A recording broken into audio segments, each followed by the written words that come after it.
What's up, everybody? Thanks for tuning in to this episode of Nanocast. Nanocast is all about the cryptocurrency Nano. Nano's fast, fearless, scalable, and led by a driven team. It's inspired thousands to participate in the development of its apps and services. And on this podcast, you'll get to meet some of those people and learn what they're up to.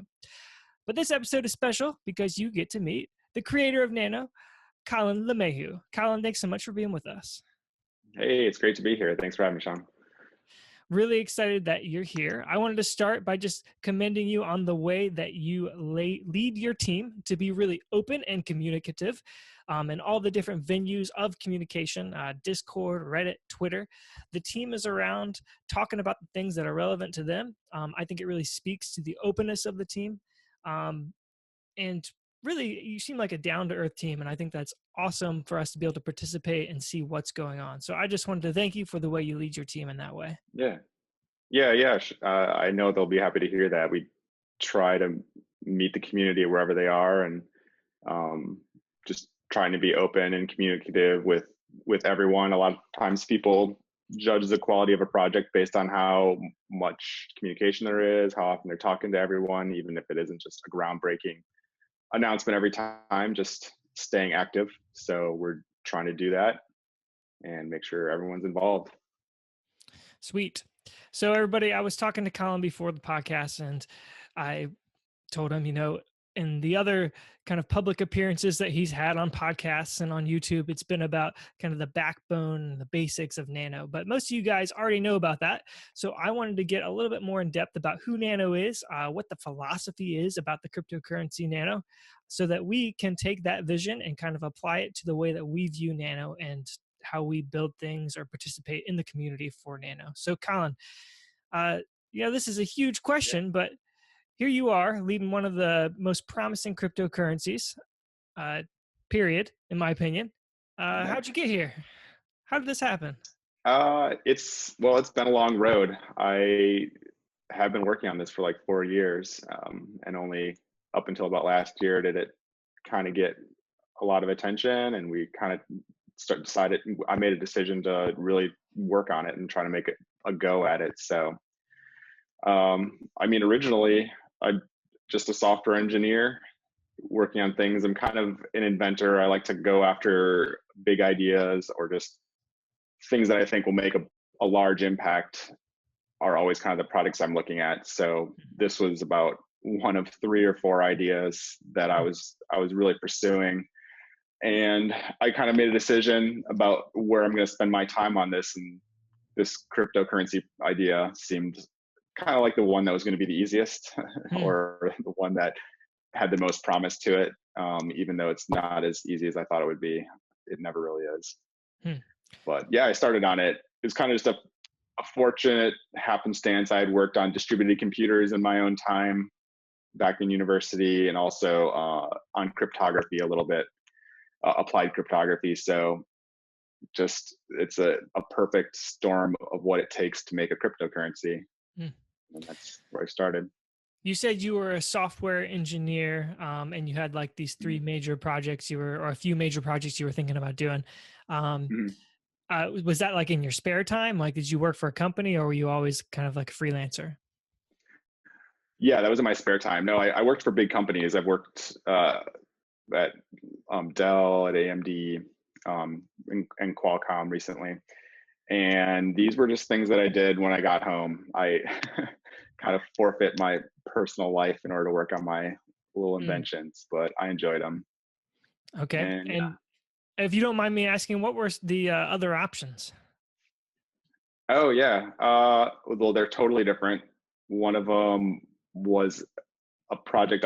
It was like a maglev train. I was trying to reduce the cost of what it takes to make maglev trains work. So I was working on that, teaching myself analog electronics, power electronics, electromagnetic feedback. So I was programming little Arduinos and what was it, a Beagle board? I don't know, little things, hobbyist electronics. And another one, I didn't actually build anything with this one, but I was teaching myself about plasma physics, and why I was like, why hasn't fusion actually happened yet? Why has this been sitting around for 60 years and no one's cracked it? Which is actually extremely difficult, but it was fun to learn it. You know, crazy It's ideas funny. going around. I couldn't even tell you what plasma physics is. And I'm Yep. wondering, like, what was your university degrees in that made you able to kind of adapt to these hugely different kind of disciplines? Yeah, my university degree is actually just computer science, and I actually was actually I was going to start out doing aviation originally, but that was back in 2001. In September of 2001, I started my aviation degree, and then promptly all the planes were grounded for 6 months. Mm. So I decided to do something else, and I was like, well, I know how to program computers. I'll just do that. So then I got into it. I've always been just more interested in teaching myself things rather than going through a university course. And that's pretty much how I learn the most. I just get really excited and energized about something, can't sleep Mhm. for weeks on end, and just start reading everything there is to know about it. Mhm. That's awesome. I know a high school teacher, he likes to say, I want to teach my students to read the Wikipedia article all the way to the end. Uh, Oh and yeah. and I think that just kind of, it speaks to, like, I want to teach people how to learn. Wikipedia as a whole, you just keep clicking. I mean, there's tons of memes about that. You're up until 3 a.m. and you're like, why am I reading about giraffes in Africa now? This is weird. Yeah. So you've got these three things that you're interested in, and you say, okay, I want to do cryptocurrency because it seems like, I might actually be able to make some ground in it. So Yes. you made that decision, and then were you like, how did you decide what you wanted this cryptocurrency to look like? Um, yeah. So I approached this one kind of the same thing I approached the other ones. I'm like, why hasn't this problem been solved? Why hasn't Bitcoin been successful? Because I wanted originally, I just wanted to use that because digital money, it's great. So I had to look at what the problems were in the beginning, and then I kind of had I set out as having a goal of fixing those problems, the speed and cost aspects, and then I really started redesigning it, and it took a lot of revisions. I mean, I have a stack of like paper that I wrote on, redesigning things over and over and over, Hmm. uh, and it just took a lot of time. And then um, you do it slowly. A lot of this stuff can't be rushed. It's just kind of like a creative process. Hmm. I have an epiphany on something, and then it solves that problem, and then you go on to the next one. Uh, so then it just turned out to be what we have with Nano today. Hmm. Is what the design came to. Were you working with anyone else as you were designing the network? Um, no, not really. Actually, I actually tried to convince a lot of people to work with me on it, but I had a surprisingly lack of participation or people that were interested in also doing that.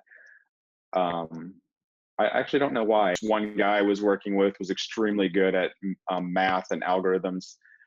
He could mow through very complex things and find really good solutions, but he didn't seem to have any interest in, I guess, maybe the economic aspect of cryptocurrency. Mm-hmm. And at the time, a lot of people kind of, and even still today, kind of have a negative view of it, Mm-hmm. and they just don't want to be involved. So that's a little bit harder to convince people to do Right. it. There's kind of And then two all the layers of that too, because you've got the Bitcoin maximalist crowd. It's like, no, this is the way that it's hmm. done. But then you also have the people that are outside of cryptocurrency that say, oh, that's just never going to work. Right. Yeah, yeah, that's a good point. Actually, I was going to meetups around Austin and everything and talking with people, and there's a very, very good crowd of cryptocurrency enthusiasts there. A lot of them are Bitcoin maximalists, and I don't know, I'm not interested in having really tough discussions with people if they want to do Bitcoin. That's fine. Mm-hmm. I thought that there'd be more interest in that stuff, but well, now there is. I just had to find my people. They're all over the world in other places. Right. Did you have any sort of, whether they were interested in cryptocurrency or not? Did you have sort of any mentors during this time that kind of kept pushing you to work on it? Um, no, I can't say that I did. I mean, there's a couple of people, a couple of my friends. they didn't really push me to do it specifically, but they were pushing me to do the things that I like doing. A lot of the stuff was really, really hard, especially when I was the only one working on this project. And I was often just, this is a lot of work. I don't know if this is worth my time. I can work on other things. They're like, well, you like doing it. So just take a break from it and go back to it when you enjoy doing it again. So yeah, there were people that were doing that, just kind of general encouragement. Mm-hmm. No one that was really specifically telling me to make a cryptocurrency though. Right. Yeah. So it sounds like for the most part, you were definitely working on this solo. At what stage in the game did other people actually start becoming interested? Yeah, so that probably happened. It was slowly happening. So I ran these faucets, and we would slowly get a trickle of people coming in, and they would help out for a while and do things. For a while in 2016, I wasn't working on the project, and then we resumed the faucet, got some more people again, and really the inflection point was in 2017 around November, when I left my job to do it full time. That was hard decision to make because I don't know, you work at a big company that's successful, working on cool stuff, microchips, programming assembler. That's kind of fun. And then work on something to go to something that is extremely volatile and speculative, all on your own. It's tough decision to make, Yeah. but it's been fun. I can't help but wonder when before you started kind of getting a team around you to help kind of write the code with you and review the code with you. But the faucets had started. Were you nervous that you missed something and it was just going to implode? Oh yeah, all the time.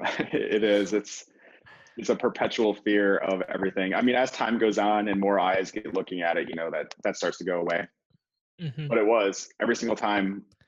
There was a month where when the faucet first reopened in 2017, and we were collecting these votes for an entire month, or all the clicks these people were doing. So hundreds of people were just clicking this stuff 24 hours a day and they weren't getting a payout yet until the end of the month. And my fear was, what if this database table drops and I have no idea who to pay or how much to pay them? Terrible. So yeah, or just if somebody finds a critical fault in it and just levels the entire network because they think it's funny, it can happen. Right. It Yeah. I happens mean, on Sunday, somebody apparently thought it would be funny to try to level the whole network. Yeah. I mean, that's just how the internet works. Yeah. There's people that do things for the lulz, and we just have to design around it. I mean, it has to be resistant to that anyway. I wish there were 7 clones of me to program everything that needs to be programmed. That'd be a lot easier. Well, fortunately, you've got a good team, right? Yes, we do. Especially, we've been adding people to the core to help on that development. That's been instrumental. Well, yeah, I mean, everyone's been instrumental. All the people that we add, no one's dead weight on our team. It's all very critical people doing very critical things, and a lot of it just has to do with the organization. I'm not particularly personally good at organizing a whole bunch of people and keeping them on track. I'm very good at solving problems and coming up with solutions to it. So I need to lean on other people to do that type of stuff, or managing the community. Troy and Austin and all those guys, marketing stuff out there. Everyone's needed. Going back to solving the problems of Bitcoin and creating a cryptocurrency that solves those problems, why did you think that those problems were important to solve? Yeah, I think that the cost aspect needed to be solved, in my opinion, kind of just based on the numbers. I always look at things from an efficiency standpoint. I look at it from what needs to be there. I want to remove everything that can be removed if it's not necessary to solving the problem. So all the mining expenses, it's an enormous expense. It's a fixed fraction of essentially the market cap that gets divided out. So if you look at the numbers behind that, if Bitcoin were to get a very large market cap, it's extracting billions of dollars of value from everyone through inflation every year. And if that doesn't need to be there, if you can do it without it, that's way better. Because it's cheaper, and cheaper things or less expensive things tend to win economically. It's just Mhm. basic economics. The speed aspect, it needs to be solved. Otherwise, there's no compelling reason to use cryptocurrency. If like I have a credit card, that's really really fast. There's no reason for me to use a cryptocurrency that takes even something like a minute or 2 minutes for the transaction to clear. That's going to make me do a very very different process of like routine in my life. And there's all these things like secondary layers and all this stuff, sure. However, why make a big change if I don't have to already? My credit card works just fine. It has a low Right. fee. So I think that the principle of a cryptocurrency is really good. It's people control their own value. No one's deflating this external to nobody's just deflating this based on like a monetary policy. I like that aspect of it. So I wanted cryptocurrency to be successful. In order to be successful, it needs to win on all the fronts, and it needs to convince people to use it. Mhm. So those problems have to be solved. Otherwise, it's not going to work, in my opinion. Mhm. So what is the ultimate kind of vision of creating a cryptocurrency that works for you? Yeah, well, going back to the big ideas, the ultimately the purpose of Nano is to be a global digital currency. There's not a reason to have more than one of them. Money is the most valuable when it has the most liquidity. So if you can have one that everyone can use, and it's mathematically the fastest one that we can make, there's really not a reason to use anything else. So that's kind of the goal. Making that happen is hard, especially if you're not a government. You can't Mhm. make people use your money. You have to Mhm. convince them to. So that's a little bit harder. Mhm. But yeah, Uh, so so Nano is currently, there's evidence that it is the fastest cryptocurrency out there. Uh, if people start using it, would you say they're going to stop using other ones? yeah, I think that Nano. The goal is for everyone to use Nano. If you have the fastest and the cheapest one that solves the currency problem the best, there's not really a reason to have more than one. And I mean, there's other aspects of it in history where the best technologically doesn't always win. You sometimes need like marketing and to get into the right spot at the right time.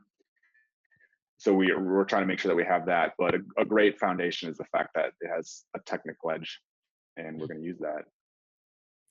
What do you think is the kind of biggest hurdles that Nano's going to face to become the de facto cryptocurrency? Um, hmm. The biggest hurdles I think are going to be things that no cryptocurrency has surmounted yet. We're still kind of in a bubble at this point with cryptocurrency, and I don't mean like a speculative bubble. I mean it's the cryptocurrency echo chamber bubble where we all think it's great. It has certain properties that we think is good, but it needs to expand to larger community.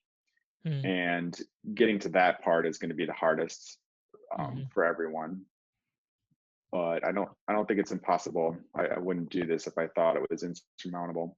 It's just going to be hard. Mm-hmm. And so you don't think that other currencies will be able to coexist?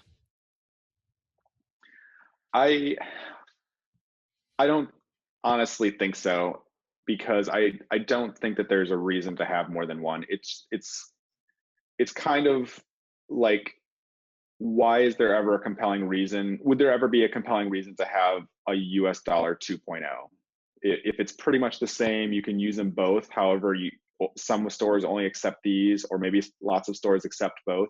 Like if everyone's accepting both, why do you have two in the first place? Money as like an instrument of exchange is most valuable when it has the highest liquidity. So the most people having it, the most people accepting it and trading it. So if everyone just uses it, it's the easiest. Hmm. That kind of goes in conflict with um, trying to take complete market share of things. But our goal is pretty focused and defined on being fast and um, like it's being the fastest and the lowest internal cost. Hmm. There's cryptocurrencies that'll solve other problems, like general blockchain problems or people that want to use smart contracts. Those are kind of separate concepts Hmm. that have different things on it. But as far as a currency, I think in a couple years, I thought it would happen faster. I actually thought that we'd have a collapse of coins a little bit quicker than what has currently happened. I actually haven't seen it. I'm a little surprised on that because there's not a reason to have 1,500 cryptocurrencies. I Hmm. thought we'd have 10 at the end of this year, or maybe 20, and then it would collapse down to a couple or Hmm. one. Yeah. But I think it'll still happen. I don't know. It's a guess. This is kind of an interesting thing to think about because I think we come from the just as a citizen of the globe, we come from this understanding that there are hundreds of thousands of different currencies, just Mhm. depending on where you're from. Uh, and so we suspect that that would be the same if we made everything digital, like, oh, we just make each currency digital. But the internet is really this umbrella over the entire world. uh, so it really Yeah. breaks down any reason to have more than one currency. But I think there's an argument that can be made that uh, instead of it having to do with a physical line or the country of residence, it really now it comes down to uh, just a personal preference. Like, I like this currency because it's, pink. I like this currency Mhm. because um, it's named after my dog. Like, n- like Yeah. um arbitrary in the end, but still kind of like coming from like groups of people that relate in a certain way. Yeah. Um, Yeah, it's possible.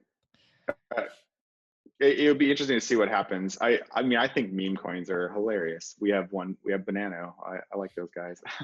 I don't know. I don't interact with them a lot, but yeah, I think it's funny. A lot of people do that, and I mean, from a real world aspect, I think the reason that we have lots of currencies is because the governments define what you can use as a currency. They have the police, so everyone has to use that.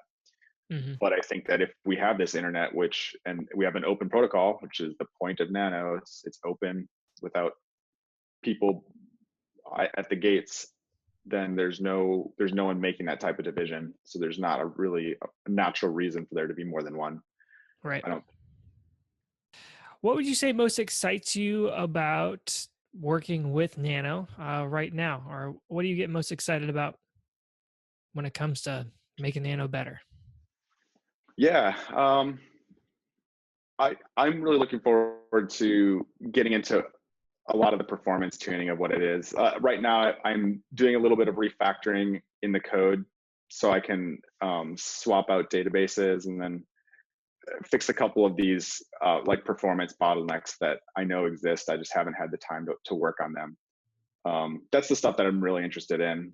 I've done that all in my career. Like people give me a project to do or tickets to work on, and then I just do something else and I find some performance problem and I fix that instead. And they're happy. Usually, sometimes they're not happy because I wasn't listening to them, but that's what I'm drawn to. Visual Studio Profiler is great. I love it. Mhm. So when you see things like the kind of spam attack that happened on Sunday, does that just kind of make you be like, I really need to get on that. I need to get that done because I'm tired of this stupid crap. Yeah, it does. It's a little it's a little dissuading because it's like I know several things that need to be fixed, and it's a little irritating that I just haven't had time to do them already.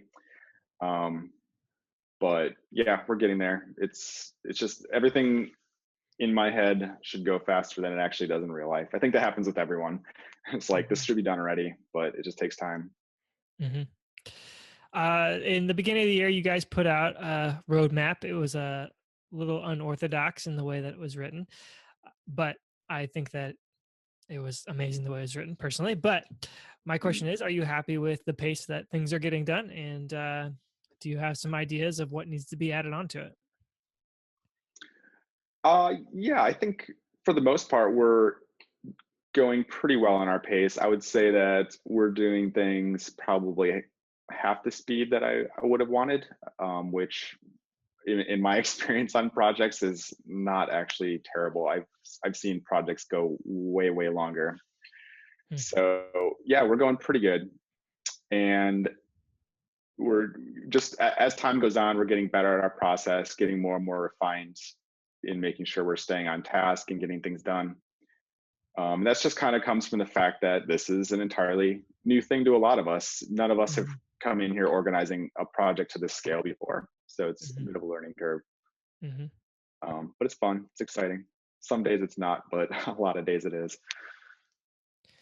And as far as adding things to the roadmap, would you say that, I guess I'm not looking for specifics, but generally, do you see like making the chain more efficient or things like that? Yeah, I would say, yeah, chain more efficient is definitely a thing. One thing I want to get done, and we're kind of looking at, is uh, taking a look at our proof of work algorithm and maybe figuring out a way to swap that out with something that's less parallelizable, basically ASIC resistance on the repeated hashing. So one that I'm looking at is the Kuko cycle algorithm, to see if that can be applied, uh, and just getting a higher security margin over the spam attacks, Mm, uh, getting an edge on it. So that was that's probably the most major thing that I have in my head right now. Other than that, we've had our universal blocks that came out. That was actually very successful. We didn't have any problems with it. And now we're just trying to deprecate the old blocks to kind of remove the code for it. It's mhm, not necessary. We'll just figure out a way to clear all that out. mhm. What are your biggest fears for Nano? Um, well, yeah, my biggest fear would be, one, if there are issues that we haven't foreseen, like it's the unknown unknowns, um, and that just comes with time. That's kind of how software and security works. It's more eyes and time. The other thing would be having something that's technically good but is just not adopted. Mm, Um, I guess, like, from a larger aspect, cryptocurrency as a whole, the biggest problem that would be out there would be just getting the entire industry being regulated into oblivion due to the mm, amount of scams that are out there. mm, Um, it like, personally, for me, it's very disheartening to, like, every single day see all these uh, very terrible ideas for currencies and coins being out there. I mean, uh, I'll admit there's a lot of good ones out. There's good ones out there that, they're doing good. There's a lot of really terrible ones out there, and they're just straight up scamming people. And us as, like, a community, allowing that to happen and not calling these people out and getting those things shut down immediately, is just going to cause problems. And the longer it goes on, the more people are going to be looking at this industry as a whole as a scam, and that would be terrible. mm. So that's my biggest concern. Yeah, it should be all of I our mean, concern. yeah, I've talked to people already, that are in governments, or they're representatives associated with representatives, and they're like, "Why are you talking to us? Are you trying to get a leg up?" And it's like, no, actually, we're mostly concerned about consumer protection. Everyone has these issues. Like, people in our community get scammed by other people all the time, and, like, all cryptocurrencies get people that are scammed. It's like, we don't want that to happen. We want all this stuff to be professional. We want people to trust it and be secure. So that's what we're interested in. And they were like, "Oh, that makes a lot of sense." And Mm, that makes way more sense than everyone else in cryptocurrency that's approached us, that just kind of mm. wants to be our buddies and get a leg in. Right. So Troy posted on Twitter, yeah, or on Reddit yesterday, a Twitter Mhm. conversation that you were having. It was originally in reference to somebody wrote about IOTA, the IOTA Tangle, and how its design wasn't very good, and you started Mm. talking about the design of Nano. You could tell from the way you were writing that like the design down to like minute details were really important to you. So I was just wondering if you could tell us maybe a little bit more specifically about some of the things you're proud of in the Nano design. I am actually really, really proud of the design of the lattice. I just made that word up, the block lattice, but it's kind of stuck. But that one chain per account, that was a very, very interesting thing for me to kind of stumble on, because it does transform it from more than one person operating on a data structure to exactly one person operating on a data structure. And just from a computer science aspect, that's an enormous difference that Mm. reduces contention. I actually had looked at other designs that kind of looked like how these other DAGs work, like Byteball or IOTA.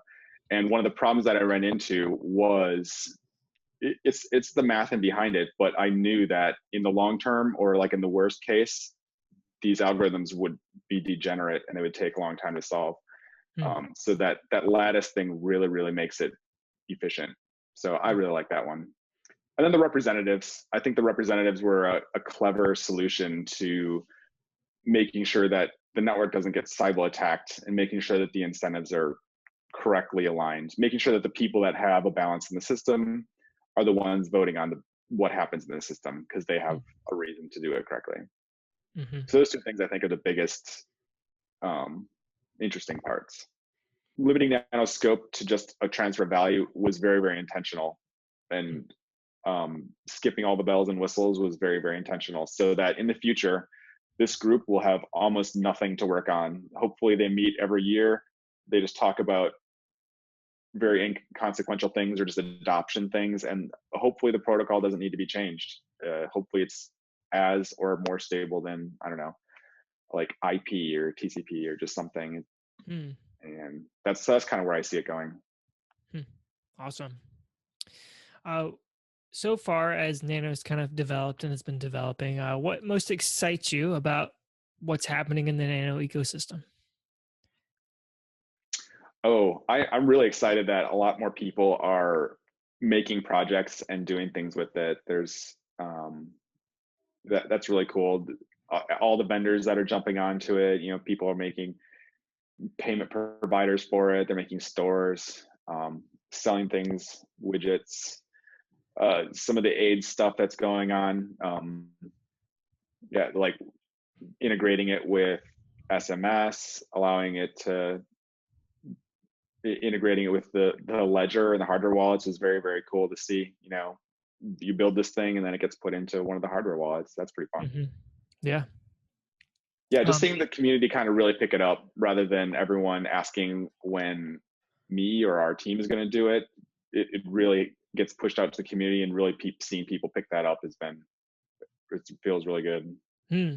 It speaks to the spirit of cryptocurrency, and that is that it's Yeah. decentralized. It's not just about you making a quick buck. It's about creating a decentralized check and balance system that makes the world a better place. Right, exactly. It's not this system run by a marketing team that can make it look really good, and then the fundamentals aren't really there. It's like the fundamentals are here. Everyone just needs to pick it up and then start making tooling on it. My expertise is in C++ and networks. It's not in web development and making plugins for web stores. Other people need to do that. Mm-hmm. I know it can happen. They just need to do it, and they have. That's cool. One question that I haven't heard asked much, but I think would be a good one is, why do you think that having a global digital currency will make the world a better place? Oh yeah. Well, right now, there are billions of people in the world that can't effectively bank. They don't have access to banks.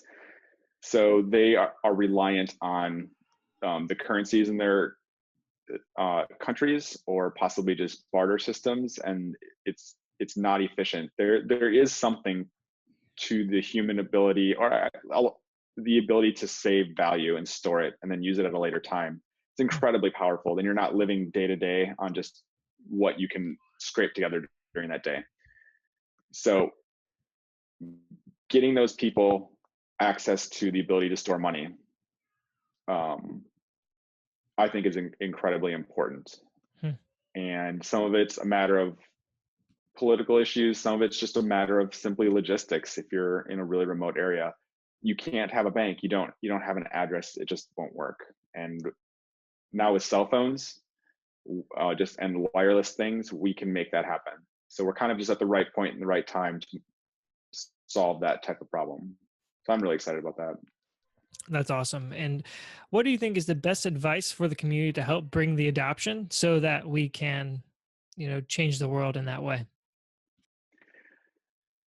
Yeah, I would say that we need to focus on the exploiting the properties of what Nano is the best, and that is its speed and its ability to be digitally like stored in a small space. So focusing on those things and not focusing on necessarily flashy things or getting this added to Facebook Pay initially. I mean, sure, that'd be cool, but you really need to find the natural use cases for Nano, and then put it in there where it's actually solving a problem. It's not a fake problem. It's a real problem, and then that will anchor us into that area, and we can move up, spread out from there. One thing that I don't get frequently asked, only sometimes, is kind of long term, who do I see as kind of running Nano or like maintaining the project? Because if it gets a wide adoption, it goes on for 20 years or whatever, lots of companies adopt it. Let's say it achieves the goal of being the global digital currency. Who runs this type of thing, or who's maintaining it? What does that look like? So I kind of think that long term it would have to be maintained by a group of people, a foundation that are just interested in working on the protocol. And I actually did intentionally really reduce the scope of what Nano works on, because I know that the more things there are to complain about and argue about, the more problems there will be. All right. Well, I think that we've covered a lot of great topics, and it's time to wrap it up. So, last word goes to you. Yeah. What are some words of inspiration to the Nano community at large? I want to just thank everyone for working on this. It's really a matter of, this project cannot be done by a small group of people. It definitely can't be done by an individual. It takes everyone working on it. And where we are today is kind of a testament to everyone doing their part and making it happen. So I hope we can do it. I think we can. So let's do it. Sweet. And one last thing before we go, a little plug for the Brain Blocks Pod, little device you can get for your house to help decentralize the Nano network. Plug it right into your router, and you'll be hosting a node. You can learn more about that at nanocast.co/pod. And that's one of those great projects that is helping make the Nano network what it is today. Everybody, thanks for tuning in, and we'll see you next time. All right. Thank you. Bye.